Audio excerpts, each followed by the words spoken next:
continuăm cu schimbarea dimensională. Aici se vede lustra care luminează tabla și de aia se vede albul ăla puternic acolo. Ok.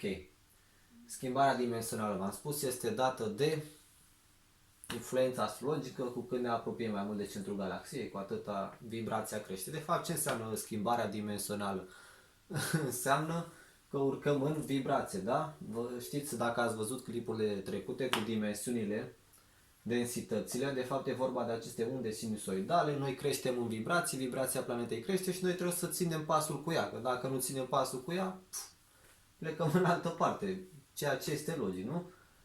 Asta înseamnă de fapt o schimbare dimensională, înseamnă trecerea într-o lume nouă care se produce prin vid. Gândiți-vă că voi când ați venit, că o să discutăm la planul astral, planul existențial, cum ne reîncarnăm, ați venit din 4D de acolo, v-ați născut din nou, da? Ați trecut prin acel vid, prin acel vid întunericul întunericului și ați renăscut într-o nouă lume. Treaba aceea care a fost este că nu ne-am păstrat memoria, nu? Pentru că am renăscut și nu ne-am păstrat memoria. Și o să vedeți că aici la schimbarea dimensională ăsta este de fapt ștou, să avem memoria intactă și să rămânem conștienți, ok, ce s-a întâmplat, am trecut într-o nouă lume, bun, deci nu sunt pe pilot automat și adormit comatos existențial, cum o să discutăm noi mai încolo. Bun, asta dă acea percepție a timpului foarte accelerată. Bineînțeles că dacă ne uităm la ceas, el se mișcă la fel mereu, nu? Dar percepția timpului este mai accelerată pentru că este o avalanșă de informații, o avalanșă de coduri, de lumină și de tot ceea ce noi downloadăm de acolo de sus, ca noi să evoluăm din ce în ce mai rapid. Ce înseamnă să evoluăm din ce în ce mai rapid? Să putem să ne stabilizăm pe nivelul ăla. Ca să putem să ne stabilizăm pe nivelul ăla, trebuie coborât în subconștient, vindecat acolo. Traume, păreri, percepții eronate și așa mai departe, care vin majoritatea din alte vieți, din Kali Yuga, de când a căzut Atlantida, alții poate ați venit cu ele din cine știe ce sisteme solare și așa mai departe. Și nu sunt sustenabile. În ziua de azi nu mai sunt sustenabile pentru că vibrația este aici, iar ce gândești tu e la nivelul ăsta, da? Și trebuie să facem cumva să urcăm acolo. Cu toții le avem noi, cu toții avem percepții eronate, precum trebuie să mă dau cu capul de pământ ca să mă mântuiesc, trebuie să mă dau cu capul de pământ să mă iluminez, că altfel nu mă iartă Dumnezeu. Deci sunt niște percepții ce nu mai sunt sustenabile în ziua de astăzi. Ok. Asta, percepția timpului foarte accelerată și informațiile pe care le downloadăm ne dă și creșterea nivelului de conștiință, adică devenim mai conștienți de anumite aspecte ale vieții. Cum este partea spirituală, astralul, mentalul, cauzalul și așa mai departe. Deci începem și devenim conștienți. Cum deodată te trezi dimineața și vezi aura. Te trezi dimineața și te gândești, bă, simt ceva în palme sau ceva. Se întâmplă pur și simplu. Înălțarea este o chestie ce vine de la sine. Ea se produce automat. Nu e neapărat ceva ce noi trebuie să apăsăm acolo sau să facem ceva. Da, ține și de munca noastră, dar trebuie la urmă să avem acel mers și să fim pregătiți să facem acest pas. Deci nu cu forța ne luăm familia care e adormită total și zicem, bă, hai să te înalți și tu. El doarme de rupe, nu are nicio treabă, nu are lecții învățate, nimic, nu e pregătit deloc.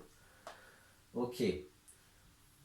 Câmpul geomagnetic o să cadă la 0, când câmpul geomagnetic cade la 0, frecvența Schumann la fel este accelerată, locațiile geomagnetice la fel se mută, ați văzut păsările că sunt dezorientate, clima este la fel foarte schimbătoare, ce se mai întâmplă cu politicul și economicul nu mai discutăm, pentru că au parte de aceste schimbări interioare. Când a căzut câmpul geomagnetic la 0, ce se întâmplă? Avem acele zile de vid. Vid înseamnă un întuneric al întunericului, care nu e chiar întuneric, este de fapt lumină acolo, doar că câmpul geomagnetic nu mai este automat, noi fiind conectați cu mama pământ și noi avem acest câmp geomagnetic, iar dacă nu avem ceva ce să ne păstreze memoria, unde credeți că ajungem? Ajungem poate în altă dimensiune, dar cu memoria ștearsă, adică ajungem iar și suntem adormiți, la fel cum ne-a reîncarnat de 100.000 de ori adormiți și ne trezim într-o viață, ne mai trezim în altă viață.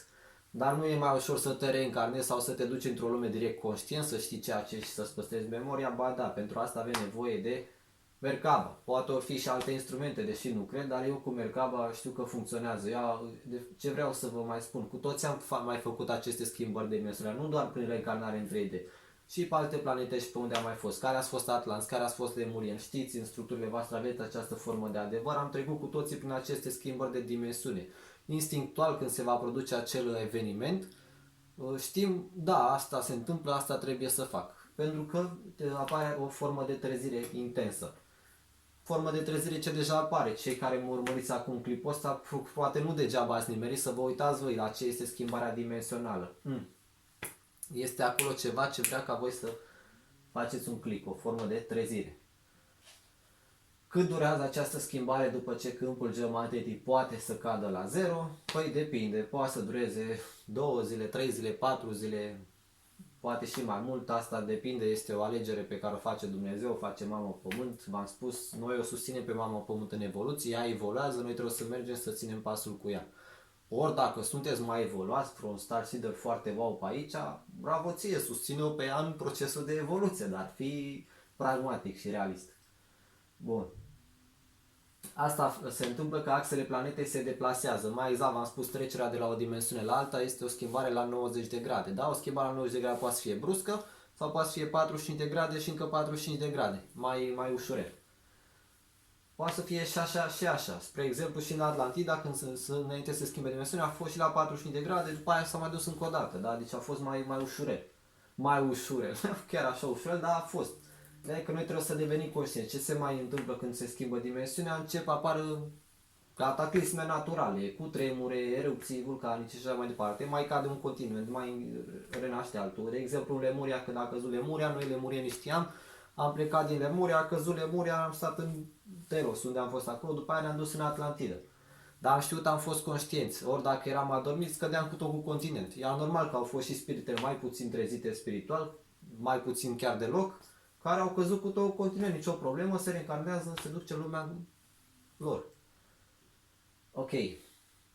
V-am spus că toți am trecut prin treburile astea ca și spirite. Poate nu mă credeți acum, poate ziceți că visez sau că nu e real, dar în interiorul vostru această informație este reală. Voi pe ce trebuie să vă focusați este ce am de făcut în continuare lecțiile de viață. Pentru că aici o să ajungem aici e ceva high class, ce vorbim mai schimbări dimensionale, o să ajungem ușor, ne coborâm mai jos la lucruri mai ușoare, cum este planul astral, lecții de viață, bioenergie, adică chestii mai ușoare.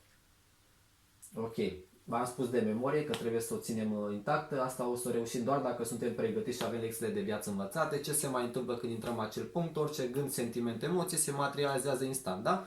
Dacă tu cobori în fricile tale cele mai adânci, ce crezi că o să se întâmple? O să se materializeze fricile, nu? Se materializează fricile, care este o lecție de viață, nu este învățată, pac, te-ai întors în vechea lume. Pentru că dacă vrei să rămâi în lumea aia acolo, trebuie să ai o anumită conduită, etică, morală și așa mai departe, un nivel de vibrație. Dacă nu-l ai, te întorci înapoi în vechea lume. Nu este nicio problemă, este firesc. Cu toți am trecut prin asta, n-am fost pregătiți să trecem undeva și ne-am întors înapoi. Nu e nicio problemă, avem lecții de viață, dar trebuie să le învățăm. De asta tot insist eu, cei care mă urmăriți pe pagina de Facebook, pe site pe iluminarea-potențialului.ro, faceți analiza amprente energetice, vă fac astrograma și analizăm împreună lecțiile de viață pe care le aveți, frici, traume și așa mai departe, ce trebuie corectat, ce trebuie vindecat, ca să aveți o evoluție conștientă. Despre analiza amprente energetice aveți link în descriere. Bun. Vă spuneam că depinde de noi cum vrem să trecem prin asta. De ce? Dacă există o trezire spirituală intensă în masă, pe planetă, trecerea este mult mai ușoară și nu avem nevoie să ne dăm cu capul de pereți, să cadă tot sistemul economic, să vină vreun război sau vreun cataclism natural, ci putem să trecem mai ușor, conștienți. Dacă ne ținem încăpățânați mari și tari și noi nu vrem, vine deodată valul că Mama Pământ oricum evoluează, a căzut tot și oricum se schimbă era, da? Ok. Era s-a schimbat, percepția noastră mai trebuie să lucrăm la ea. V-am spus că tot ce gândiți se materializează instant. Ce trebuie să facem, și asta o să vă învăț nu doar aici, în perioadele tumultoase așa, unde este mult haos, unde apar multe frici, unde apar tot felul de stări, trebuie să rămânem prezenți, detașați și să respirăm conștient. Doar să ne urmărim respirația. Pentru că e firesc când vezi lucruri necunoscute să înceapă inima să bată tare sau să apară tot felul de stări de anxietate, de frică și de mai știu eu ce. Trebuie să rămânem conștienți, să respirăm conștient, să ne urmărim respirația, detașați. Și să analizăm într-un stil detașat problemele. Cei care știți, meditați, coborâți în adâncul subconștientului, crize de vindecă, îți mai este ceva din altă viață, îți mai este nu știu ce pe karma de la neam și așa mai departe, știți că apar stările alea tumultoase. Iar cea mai ușoară metodă este primul stau, respir conștient, analizez, văd de unde vine, ce este, ce vrea de la mine, cum să o rezolv, unde vrea să mă duc. Și este mult mai ușor așa decât dacă ne lăsăm bulversați. Hai că am divagat puțin. Creșterea în vibrație este de fapt o schimbare dimensională sau scăderea, depinde ce dimensiune sus sau jos. Asta ține de undele sinusoidale, trebuie să fim pregătiți, este necesar să avem, părerea mea și sfatul meu, memoria intactă ca să trecem cum trebuie prin această dimensiune, să rămânem conștienți. Ok, am trecut de acolo, am avut viețile alea, reîncarnările alea, acum sunt aici. Foarte bine. Memoria intactă. N-ai memoria intactă, treci, dar treci cu memoria ștearsă. Și o iei de la zero, adică încep niște noi lecții de viață mai profunde. Eu vă încurajez să fiți spirite mature, să evoluați conștienți de sine, conștienți de cine sunteți voi, ce căutați aici pe pământ, ce aveți de făcut. Vă recomand în continuare analiza amprentei energetice, vă ajut cu analizele astrologice și tot ce aveți nevoie pentru cunoaștere de sine. Vom continua și cu YouTube-ul. Vreau să vă abonați la canal, pentru că urmează multe clipuri, tot felul și în toate o să vedeți. Data viitoare o să vorbim despre sistemul egiptean din 13 chakre, este ceva mai fiță față de ce se cunoaște în prezent, despre cum urcă de sus, mai multe treburi legate de undele sinusoidale și așa mai departe. Vom discuta despre corpurile subtile, fizicul, pranic, eteric, chi, cauzal, budic, mental, astral, planul astral. Ușor o să înțelegem ce e acea dimensiune astrală despre care pământul se suprapune. Este noul pământ cu vechiul pământ și ne suprapunem unii peste alții și stai să vezi ce show o să fie în continuare. Cum coborâm de acolo, cum ne reîncarnăm, cum evoluăm conștienți, de ce avem anumite traume și multe altele o să le discutăm pe parcurs, așa că abonați-vă la canal. Eu am fost Moroșanu Adrian, vă mulțumesc că m-ați urmărit, nu las totul de-a gata, analizați-le pe interior, simțiți dacă rezonați cu ele, dacă este în adevărul vostru bine, dacă nu, analizați mai profund și studiați mai pe îndelete subiectul și ne vedem data viitoare.